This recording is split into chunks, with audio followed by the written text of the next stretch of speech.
De tu poder, tu pueblo se te ofrecerá voluntariamente en la hermosura de la santidad. Desde el nacimiento de la aurora, tú tienes el rocío de la juventud. Bienvenidos, mis amados hermanos, a este tiempo de poder estudiar la palabra, de poder cantar a nuestro Dios, de poder juntos alabarle, bendecir su nombre. Es en verdad una gran bendición poder hacerlo y quiero pedirle que pueda entonces ofrecerse voluntariamente al Señor, como nos lo dirá también el Nuevo Testamento, como un sacrificio vivo, entregado a Dios para alabanza de su nombre. Así que le invito a que así pueda hacerlo. Acompáñeme a orar, por favor. Querido Dios y buen Padre, gracias por su amor, su misericordia, que es eterna, que es sublime y es excelsa por siempre, oh Señor. Queremos pedir, oh Dios, que usted sea quien nos guíe, que usted sea quien nos dirija en este tiempo, Señor, y que podamos realmente, como ofrendas vivas, ofrecernos enteros, oh Dios, como sacrificio delante de usted, como un sacrificio vivo, agradable a usted, oh Dios. Le pedimos esto, Señor, en el nombre de Jesús. Amén. Buenos días, queridos hermanos. ¿Cómo están? El Señor les bendiga. ¿Qué tal si alabamos juntos a nuestro Dios?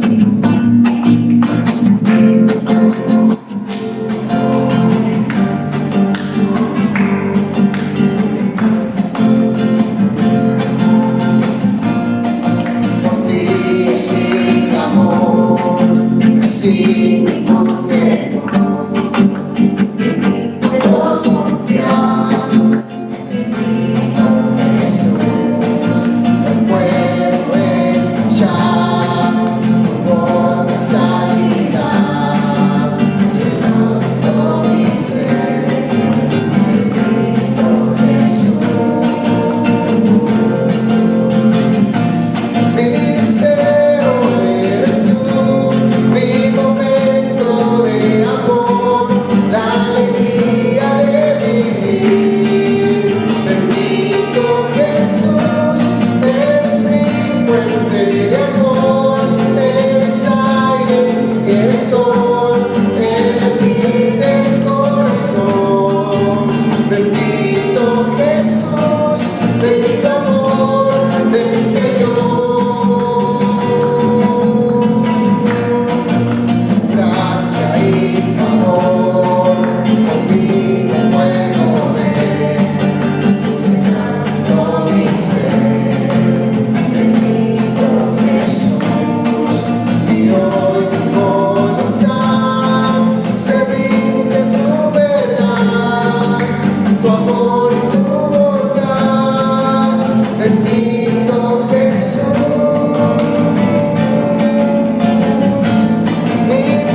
nos amó, testigo fiel, exaltaré al que es principio y fin, al gran yo soy, adoraré aquel que nos amó, testigo fiel, exaltaré al que es principio y fin, al gran yo soy, adoraré a Jesús mi Señor, resplandor de la gloria de Dios, a Jesús mi gran Rey, alabanza y honra daré.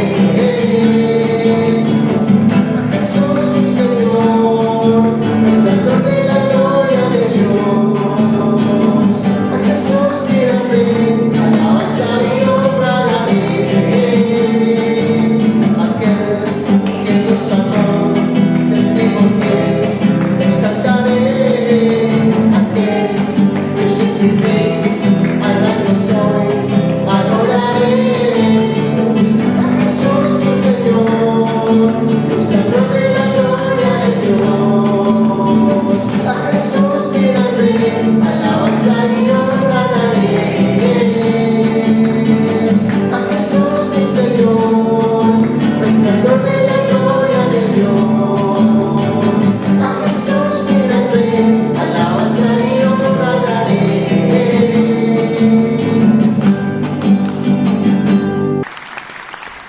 No encontramos otro salmo que tenga tanta importancia como como el Salmo 110. Este salmo es sumamente importante y hay varias implicancias en esto, en esta idea de la importancia del salmo. Para aquello debemos de reconocer y aceptar realmente el título que tiene acá, que dicho sea de paso fue sí escrito, el autor más bien fue escrito ahí mismo, puso su firma, en este caso el autor sagrado, ¿no? Salmo de David, nos dice. Salmo de David. Salmo de David. Debemos de reconocer que el Salmo fue escrito realmente por el rey David. Él es quien lo escribió. Y esto toma suma importancia, ya que va a hablar acerca de un rey.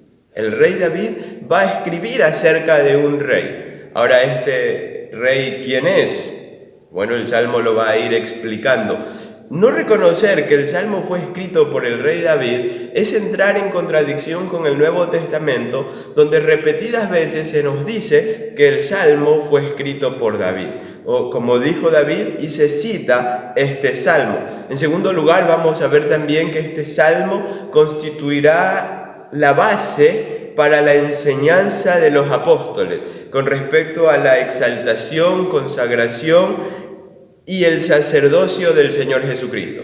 Cuando los apóstoles hablan acerca de la exaltación, hablan acerca del sacerdocio y hablan también acerca de la consagración del Señor Jesucristo, en repetidas ocasiones citan el Salmo 110. Así que este es un salmo sumamente importante, es un salmo mesiánico de mucha importancia, que es citado constantemente en el Nuevo Testamento. Miremos ahora el Salmo. ¿Qué tiene que decirnos el Salmo 110?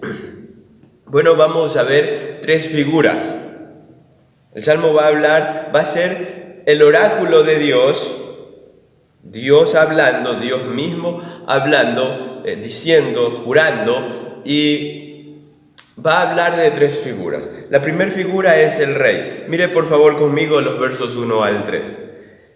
El Señor dijo a mi Señor, es decir, Jehová dijo a mi Señor. David está llamando a alguien mi Señor, mi amo, a quien yo obedezco. Y note usted, decíamos que es sumamente importante que reconozcamos que es David quien habla, quien escribe, quien escribe, porque David entonces, siendo el rey, llama a uno superior a él como rey. ¿Nota usted esto? Es sumamente importante de mirarlo. El Señor dijo a mi Señor, siéntate a mi diestra hasta que ponga a tus enemigos como estrado de tus pies. El Señor enviará desde Sión el cetro de tu poder, domina en medio de tus enemigos. En el día de tu poder, tu pueblo se te ofrecerá voluntariamente en la hermosura de la santidad. Desde el nacimiento de la aurora, tú tienes el rocío de la juventud. Entonces se nos está hablando de un rey. Siéntate en este lugar privilegiado. Dios le dice a quien David llama mi Señor, superior a David, entonces le dice, siéntate a mi diestra. Debemos notar algo, queridos hermanos. Cuando David habla y dice, el Señor dijo a mi Señor, hablando de alguien superior a él, debemos, y claro, por supuesto que a la luz de toda la Biblia y las diversas ocasiones, y vamos a irlas mirando, en que se menciona este versículo en el Nuevo Testamento, nos hacen referencia a el Señor Jesucristo. Así que vamos a ver que Jesús es superior a David, y por supuesto que esto lo conocemos. Mire por favor conmigo el libro de los Hechos, el capítulo 2. Hechos, capítulo 2, Pedro está en el día de Pentecostés anunciando el Evangelio, y allí dice lo siguiente, Hechos 2, versos 34 y 35.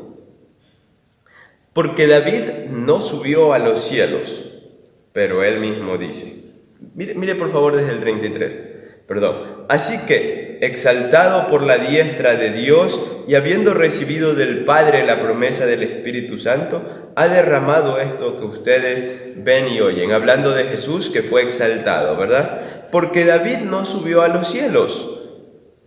Entonces Jesús superior a David, ¿verdad? Pero él mismo dice, el Señor dijo a mi Señor, siéntate a mi diestra hasta que ponga a tus enemigos por estrado de tus pies. Es decir, Pedro está diciendo, el Señor Jesús ascendió a los cielos. David no. Pero David dijo, el Señor dijo a mi Señor, siéntate a mi diestra. Es decir, David no está sentado a la diestra de Dios Padre, sino el Señor Jesucristo. Entonces el Señor Jesucristo, cuando vemos esta frase que se le dice, siéntate a mi diestra, lo reconoce como superior, se le reconoce como superior. Superior también a los ángeles. Vamos al libro de Hebreos, capítulo 1.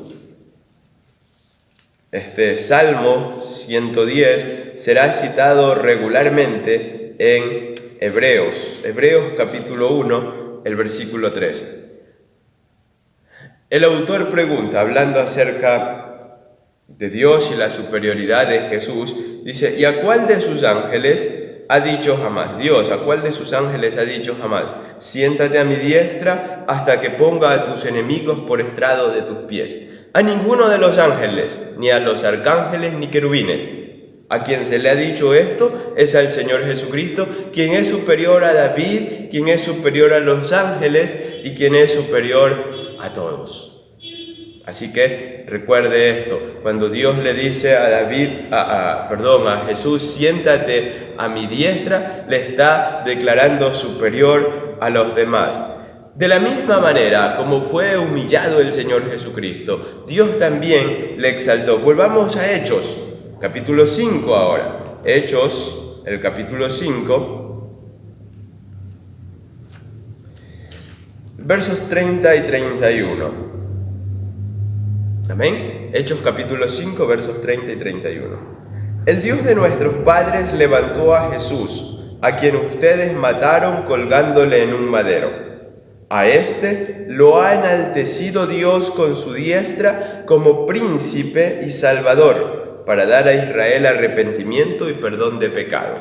Dios le exaltó, Dios le ha puesto a su diestra como príncipe, dice el texto, y como salvador. Así que Él reina, Él es exaltado hasta los cielos, a la diestra de Dios Padre.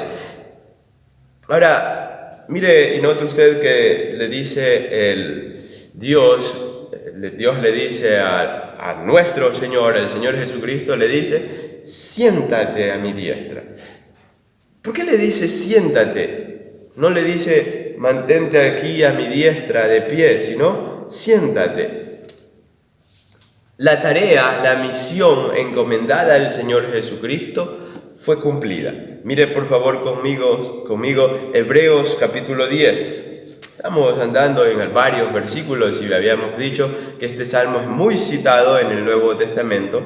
Mire por favor conmigo Hebreos 10, versos 11 y 12. ¿Lo tenemos? Dice el texto entonces: todo sacerdote se ha presentado día tras día para servir en el culto y ofrecer muchas veces los mismos sacrificios que nunca pueden quitar los pecados. El día de la expiación se repitió año tras año y se repite año tras año, ¿verdad? Pero hablando del Señor Jesucristo, habiendo ofrecido un solo sacrificio por los pecados, se sentó para siempre a la diestra de Dios. Su tarea ha sido concluida, su misión fue ejecutada. Ya murió una vez y para siempre en la cruz del Calvario. Por lo tanto, ahora se le ha dicho: siéntate, siéntate. Ya has cumplido tu misión. Entonces, nuestro soberano Señor, nuestro Rey, que es superior a David, a los ángeles, indudablemente a nosotros y a cualquier persona o cosa sobre esta tierra o fuera de la tierra en el universo, sea físico o espiritual, Él es superior. Ha sido exaltado por Dios, sentado ya a la diestra de Dios Padre porque ha cumplido su misión. Y mira el verso siguiente, versículo 13. Esperando de allí en adelante hasta que sus enemigos sean puestos como estrado de sus pies. Es decir, está a la espera. Está a la espera a que sus enemigos se rindan ante su soberanía. Lo cual nos dice también Pablo que un día sucederá. Toda lengua, los que están en el cielo, en la tierra y debajo de la tierra, se postrarán y reconocerán la soberanía, el reinado de Cristo Jesús. Así que encontramos esto tan valioso en el versículo 1 que nos habla de la soberanía y del reinado de Cristo, como un rey triunfante, sentado ya a la diestra de Dios Padre. Cuando vemos el verso 2, vemos la identificación plena entre el Señor y su rey, y el rey. El Señor, dice el verso, enviará desde Sión el cetro de tu poder. El Señor Dios es quien empuña el cetro y quien lo dará al rey. El cetro de tu poder, dice, domina en medio de tus enemigos. El rey que está sentado a la diestra de Dios Padre también ha sido comisionado y ha recibido todo el poder, domina sobre tus enemigos. Domina sobre tus enemigos hace contraposición con lo que vamos a ver más adelante, no tanto por el tema del dominio, sino más bien por la actitud de los enemigos de ponerse en contra del rey. Por otra parte, se nos habla en el verso 3 que tu pueblo, dice, en el día de tu poder, tu pueblo se te ofrecerá voluntariamente en la hermosura de la santidad. El idioma hebreo dice, tu pueblo serán ofrendas voluntarias. Tu pueblo será ofrendas voluntarias, se ofrecerá a sí mismo. Y esto es una antesala de aquello que nos dicen los apóstoles, de aquello que nos dice el Nuevo Testamento que debemos hacer. Mire conmigo, por favor, Romanos capítulo 12. Romanos, el capítulo 12, verso 1. Así que, hermanos, les ruego por las misericordias de Dios que presenten sus cuerpos como sacrificio vivo, santo y agradable a Dios, que es el culto racional de ustedes. Es decir, el apóstol nos dice que nosotros mismos debemos de presentarnos delante de Dios y decirle, Dios, aquí estoy. Me entrego completamente a ti. En ocasiones hablamos de entregar nuestro tiempo a Dios, de entregar nuestros recursos, de entregar nuestros talentos, nuestras habilidades. El apóstol no nos está diciendo entrega una parte de ti. El apóstol y el escritor sagrado y el Espíritu Santo mismo nos está diciendo: entréguense ustedes mismos en su totalidad. No se dividan en partes, sino más bien sean ustedes en su integridad, en su totalidad, presentados delante de Dios. Preséntense como un sacrificio vivo, santo y agradable, en un culto racional. No es una cuestión de fanatismo, no es una cuestión de entregarnos sin entender nada, es una cuestión de entregarnos sabiendo que nos entregamos plena y completamente, con todo nuestro ser, al Señor. Mire también, por favor, conmigo Filipenses capítulo 2. Filipenses, una de las cartas de la prisión, Filipenses capítulo 2, los versos 17 y 18. Pablo está instándonos a retener la palabra para que, claro, habla a los filipenses para que él pueda gloriarse y pueda decir: Señor, no van a gloriarse, pero sí gloriarse, decir: Señor, aquí está el fruto que tengo que entregar, que tengo que presentar. Y mire el verso 17. Al contrario, aunque haya de ser derramado como una ofrenda líquida, como una libación, sobre el sacrificio y servicio de su fe, me gozo y me regocijo con todos ustedes. Aun cuando yo vaya a ser sacrificado, dice Pablo, y vaya a ser derramada mi vida como una libación, me gozo, porque me presento entonces por su fe delante de Dios. De igual modo, gócense también ustedes y regocíjense conmigo. Es decir, una vez más se nos llama a entregarnos completamente a Dios, a rendirnos en la totalidad de nuestro ser. No partes de nosotros, sino todo lo que somos, todo lo que tenemos, todo lo que sabemos, todo lo que representa nuestro ser, todo lo que es nuestro ser entregado a Dios. Todo. Dice el Salmo 110, tu pueblo se te ofrecerá como una ofrenda voluntaria. Y note usted que esto es voluntario.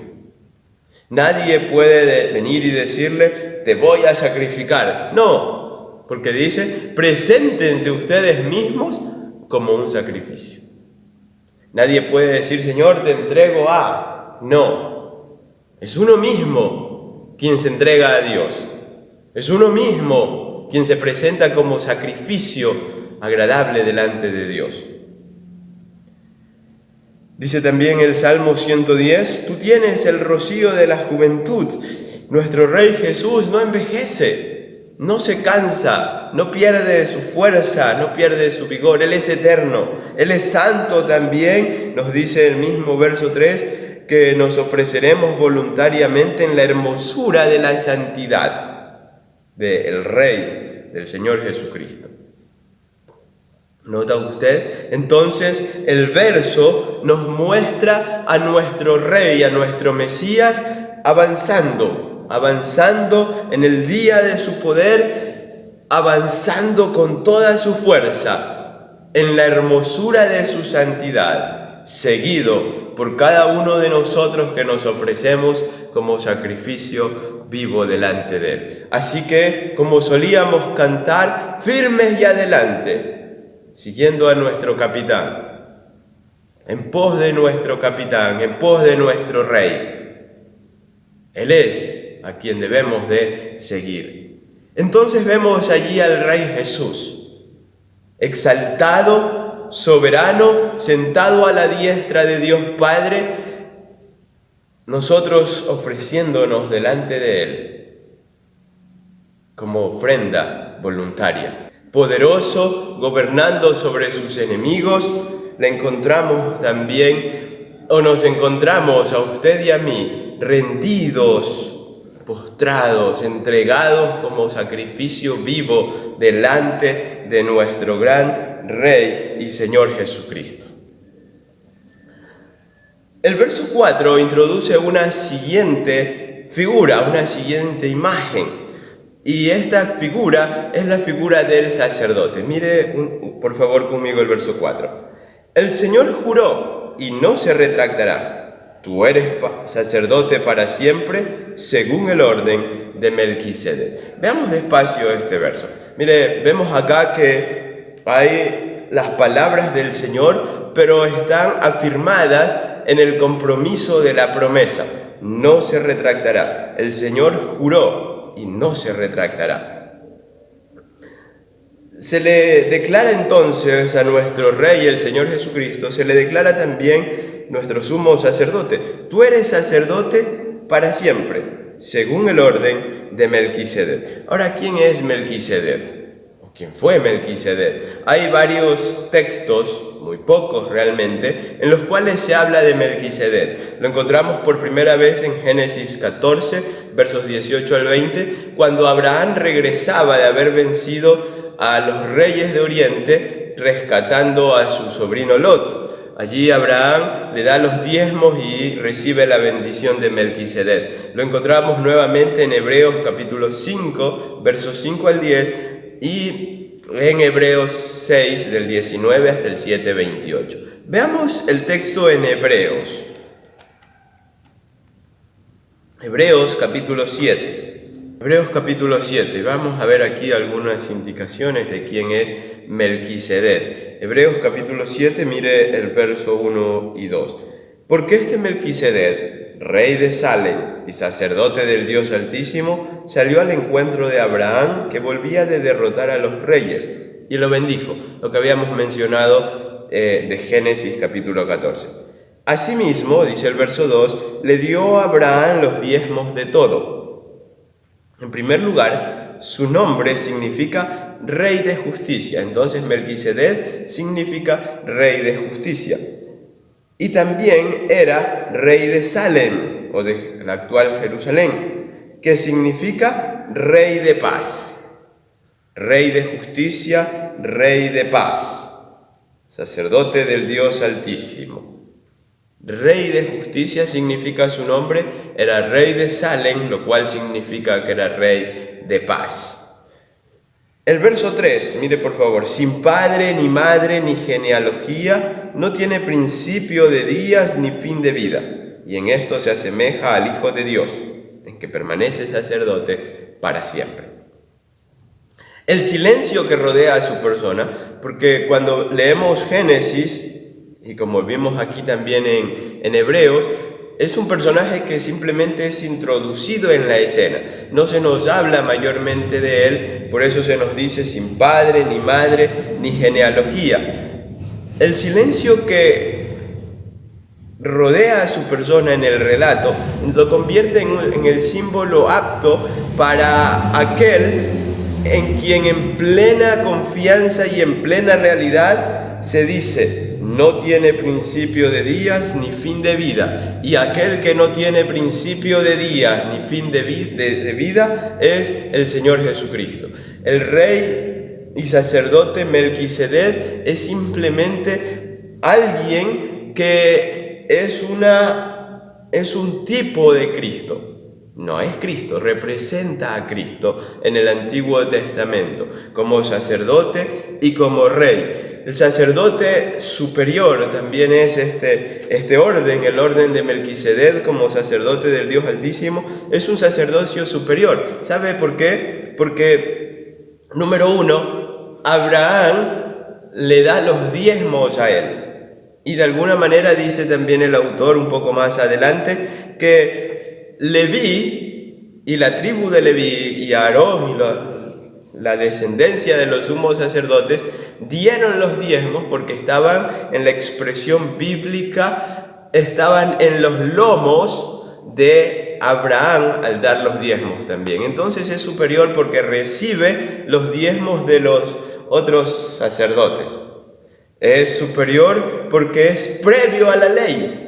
Es superior porque permanece para siempre su orden. Y Jesucristo es de esta orden, no de la orden aarónica, sino de la orden de Melquisedec. Es superior también porque no solo que recibe los diezmos, sino que también le bendice. Mire los versos 4 en adelante. Miren pues cuán grande fue aquel a quien aún el patriarca Abraham le dio los diezmos del botín. Ciertamente aquellos descendientes de Leví que han recibido el sacerdocio tienen, según la ley, mandamiento de recibir los diezmos del pueblo, es decir, de sus hermanos, aunque ellos también son descendientes de Abraham. Verso 6. Pero aquel cuya genealogía no es contada entre ellos, Melquisedec no es de los descendientes de Abraham, recibió los diezmos de Abraham y bendijo al que tenía las promesas. Indiscutiblemente, el que es menor es bendecido por el mayor. Entonces están hablándonos de un personaje sumamente importante en cuanto al orden de su sacerdocio. El Señor Jesucristo es de este orden, es más importante, es superior a Abraham. Antes que fuese Abraham, yo soy, dijo el Señor Jesucristo. En esto se asemeja al Hijo de Dios, estoy leyendo la última parte del verso 3, en que permanece sacerdote para siempre. Queridos hermanos, si bien es cierto de Melquisedec no encontramos genealogía, no se nos menciona a su padre y a su madre, indudablemente, ya que era rey de un pueblo, era sacerdote en ese pueblo, en la ciudad de Salem, no es una persona que bajó del cielo y apareció ya siendo adulto en el tiempo de Abraham. No. Indudablemente que Melquisedec debió de tener una genealogía, pero se guarda un silencio en ese respecto. Y en ese silencio lo que se hace es tomar aquel silencio, tomar aquella situación que se está dando ahí, en la cual no se menciona a los padres, ni la genealogía, ni de dónde surge o aparece Melquisedec, y se trae esa idea y se la aplica a Cristo, el cual sí es eterno, el cual permanece para siempre, el cual vive por los siglos de los siglos. Melquisedec debió de haber sido rey en Salem, debió de tener un principio de su reinado y debió de tener un fin. Si negamos esto, estamos elevando a Melquisedec a una posición divina, y no es así. El único divino es nuestro Dios, nuestro Señor Jesucristo, quien es sacerdote para siempre. Jesús es sumo sacerdote para siempre, dice el Señor. Juró el Señor y no se retractará, no cambiará. Tú eres sacerdote para siempre. Él es rey y Él es sacerdote. Él intercede por nosotros. Mire lo que dice Hebreos capítulo 5, versos 5 al 10. Versos 6 al 10, perdón. Como también dice en otro lugar, tú eres sacerdote para siempre según el orden de Melquisedec. Cristo en los días de su vida física, habiendo ofrecido ruegos y súplicas con fuerte clamor y lágrimas al que lo podía librar de la muerte, fue oído por su temor reverente. Aunque era hijo, aprendió la obediencia por lo que padeció. Mire el verso 9. Y habiendo sido perfeccionado, llegó a ser autor de eterna salvación para todos los que le obedecen. Y fue proclamado por Dios sumo sacerdote según el orden de Melquisedec. Proveyó eterna salvación. Él mismo no debe de volver a ofrecer sacrificio, porque Él es superior a los sacerdotes levitas, arónicos, que debían ofrecer año tras año el sacrificio de la expiación. Él ofreció una vez y para siempre, logrando eterna salvación para todos aquellos que le obedecen. Así que debemos de obedecer la palabra de Dios, obedecer al Rey, al sumo sacerdote, para obtener y para disfrutar por siempre de su salvación eterna. Volvamos por favor a Salmo 110. Se nos presenta una tercera figura. Versos 5 al 7. El Señor está a tu mano derecha, aplastará a los reyes en el día de su ira. Juzgará entre las naciones, las llenará de cadáveres.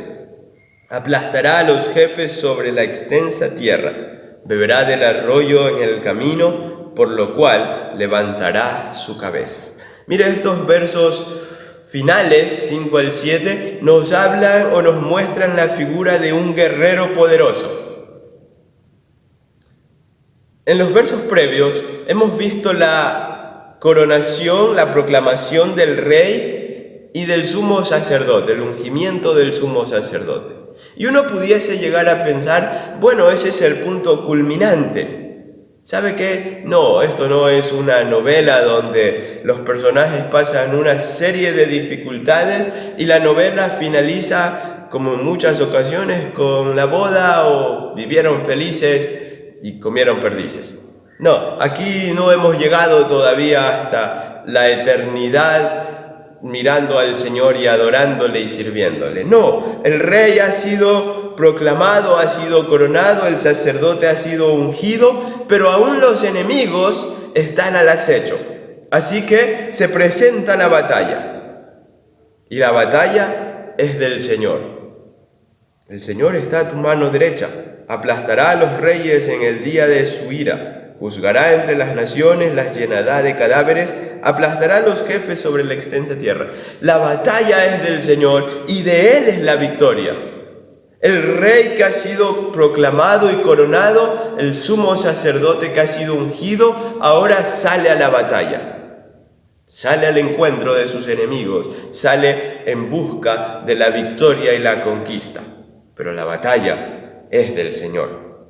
La victoria es del Señor.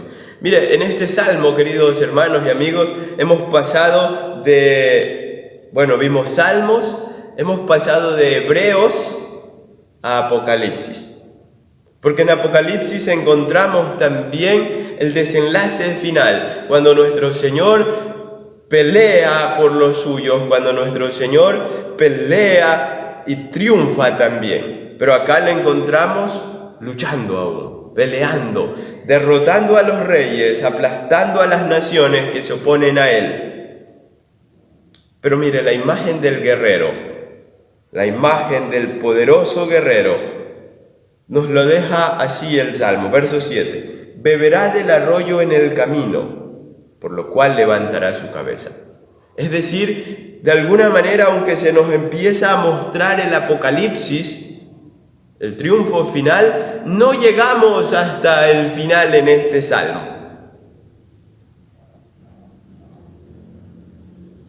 Tomando la figura humana, se nos dice que beberá del arroyo en el camino y con esto repondrá fuerzas para continuar la persecución a sus enemigos, por lo cual levantará su cabeza, retomará las fuerzas. El Señor es el victorioso Señor, Rey, sumo sacerdote, el gran guerrero. Usted y yo somos sus soldados, somos quienes debemos de seguir a nuestro capitán. Es interesante, queridos hermanos, ver cómo hemos cambiado la idea de lo que el Señor Jesucristo dijo en Cesarea de Filipo, cuando le dijo a sus discípulos que las puertas del Hades no iban a permanecer en pie frente al avance de la iglesia. Es la iglesia la que avanza, es la iglesia la que sale, es la iglesia la que va tras la conquista. Pero en ocasiones, en muchas ocasiones, ha sido la iglesia la que se queda, la que espera, la que resiste. El Salmo 110 nos muestra a nuestro Rey, nuestro sacerdote, nuestro gran guerrero que avanza, que camina, y usted y yo bien hacemos en seguirle. Firmes y adelante, huestes de la fe, sin temor alguno, pues Jesús nos ve. Adelante. A combatir resuena la guerrera voz, la voz del buen Jesús que hoy, una vez más llamando está. Queridos hermanos, la pandemia nos ha sacado del templo.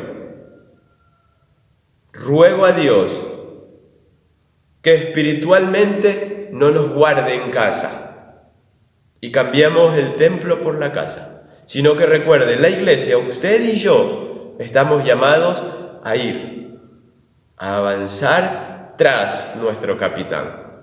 El Señor nos bendiga y nos ayude en este sentido. Acompáñenme a orar, por favor. Querido Dios y buen Padre, gracias porque usted es nuestro Dios, quien proclamó a nuestro Señor Jesucristo como nuestro Rey. Padre, por lo tanto queremos rendirnos delante de usted, postrarnos, presentarnos completos, enteros, como un sacrificio vivo.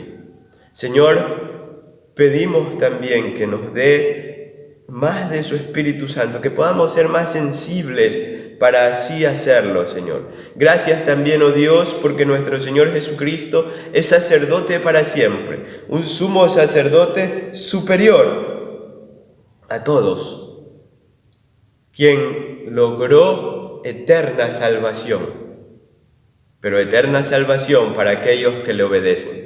Padre, queremos obedecerle, queremos honrarle y poner en práctica su palabra.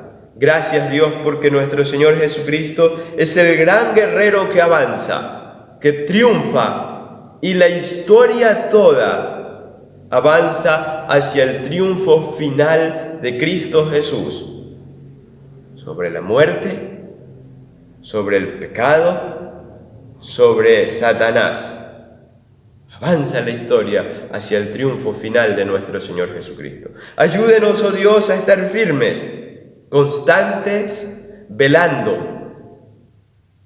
avanzando, compartiendo su palabra, extendiendo su reino, Dios. Gracias por darnos el privilegio de ser parte y tener parte en esta gran responsabilidad y misión. ¡Qué privilegio! Alabamos y bendecimos su nombre, oh Rey eterno, nuestro sumo sacerdote, nuestro gran guerrero, quien nos defiende y quien pelea por nosotros también. Oramos y le agradecemos, oh Dios, en el nombre de Jesús. Amén. Amén.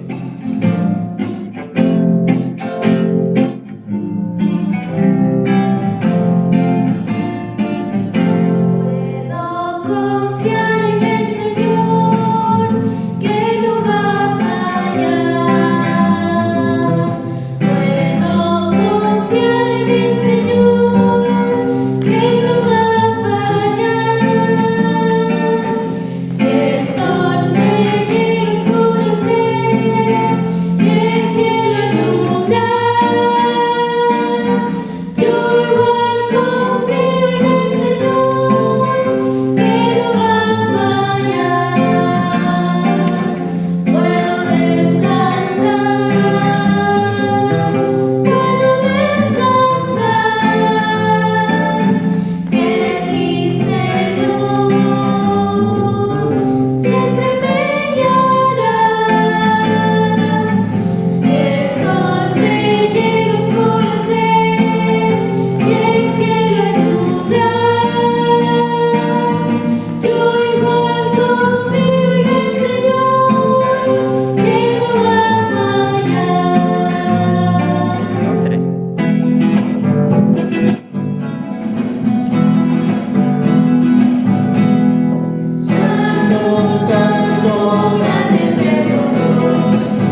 Si repasamos un poco el Salmo 110 que estudiamos en este momento, podemos decir que Jesús es Rey soberano. Podemos decir que Jesús es nuestro sumo sacerdote, quien intercede por nosotros, quien logró eterna salvación para cada uno de nosotros también. Y podemos decir que Él es nuestro guerrero, nuestro capitán, que marcha al frente y de quien debemos de ir en pos. Así que, amados hermanos, recuerden estas tres cosas, por favor. Jesús es nuestro Rey, es decir, a Él debemos obediencia. Jesús es nuestro sumo sacerdote, a Él debemos gratitud al salvarnos, al rescatarnos y al interceder por nosotros. Él es nuestro capitán, a Él debemos de seguir. Que esas tres verdades sean fundamentales para su vida y para mi vida durante esta semana que empezamos. El Señor nos bendiga y nos ayude a poner en práctica su palabra. Vamos a orar. Querido Dios y buen Padre, gracias por permitirnos este tiempo de acercarnos a usted, de ser refrescados por su palabra, Señor, de encontrar nuevas fuerzas al cantarle, al adorarle, al acercarnos a usted en adoración, Señor. Padre, quiero rogar por cada uno de mis hermanos, que sea usted bendiciendo sus vidas, sea usted guardándoles, cuidándoles en cada momento, Señor. Sea usted también, oh Padre, prosperando cada una de sus actividades, de las diferentes ocupaciones que cada uno debe de desarrollar, de desenvolverse, Señor.